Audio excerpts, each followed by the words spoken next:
მანამდე არ იყო ნაბესამაგრი. ეს პროექტი დავიწყეთ ეს ტერიტორია.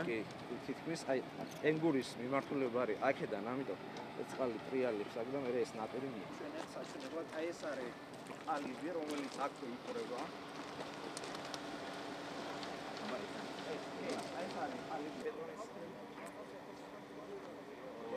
აი ეს არის ბეტონის ქარხანა, სადაც ბეტონი განადებდება.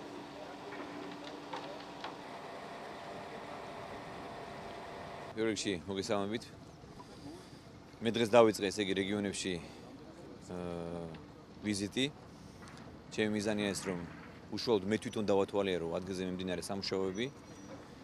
პირადად გავეცნო ადგილზე არსებულ პრობლემებს. მე გავიზიარო ის, ასე ვთქვათ, ის გასაჭირი ის პრობლემები, რაც არსებობს დღეს საქართველოს რეგიონებში, რაიონებში, იცით რომ ძალიან ბევრი პრობლემა არის გადაუჭრელი, წლების განმავლობაში იყო ეს დაგროვილი და ახლა ჩვენ ვიწყებთ რომ ეს ნელ-ნელა მდგომარეობა შევუმსუბუქოთ მოსახლეობას. სწორედ ამ მიზნით მე დღეს დავიწყე სწორედ სამეგრელოდან. ჩემი მიზანია რომ მე თვითონ ნახო აქ გავეცნო არსებულ სიტუაციას, აჭარაში მივდივარ ხვალ და მინდა რომ ზაფხულამდე ყველა რაიონში ჩავიდე პირადად. ეს არის სწორედ მიზანი, რის გამოც მე დავიწყე ასე ვთქვათ რეგიონალური გასვლები.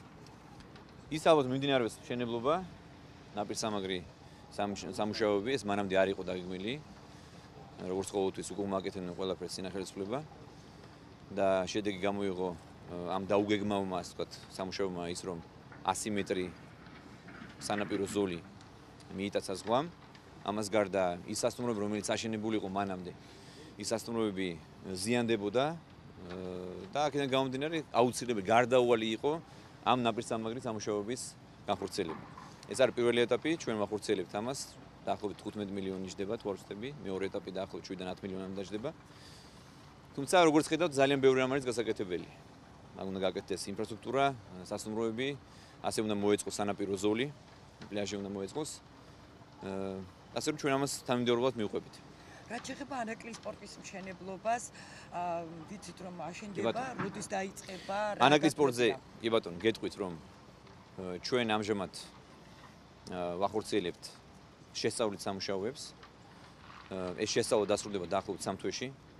ამის შემდეგ ჩვენ გვეცოდინება თუ საიდან უნდა დავიწყოთ, როგორ უნდა დავიწყოთ და ასე შემდეგ.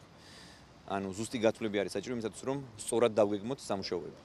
ანაკლის სპორტის მნიშვნელობა არის ძალიან დიდი ამ რეგიონის არა მხოლოდ ამ რეგიონის არამედ ზოგადად მთელი ქვეყნისთვის და ეკონომიკისთვის და რაც თავარი ანაკლის სპორტის მშენებლობა დაეთყობა ამ რეგიონის ეკონომიკას. იმიტომ რომ ძალიან ბევრი ადამიანი დასაქმდება, ეს გამოიწევს რეგიონში გაცოცხლებას, ასე ვთქვათ, გამოსოცხლებას, ეკონომიკური მდგომარეობის. ასე რომ ძალიან მნიშვნელოვანი პროექტი არის ანაკლის სპორტი. როგორც იცით, ეს მოიცავს რამდენიმე ასე მრავალფუნქციური ინდუსტრიული ზონის შექმნას, ლოჯისტიკური ცენტრების დაფუძნებას, აეროპორტის მშენებლობას.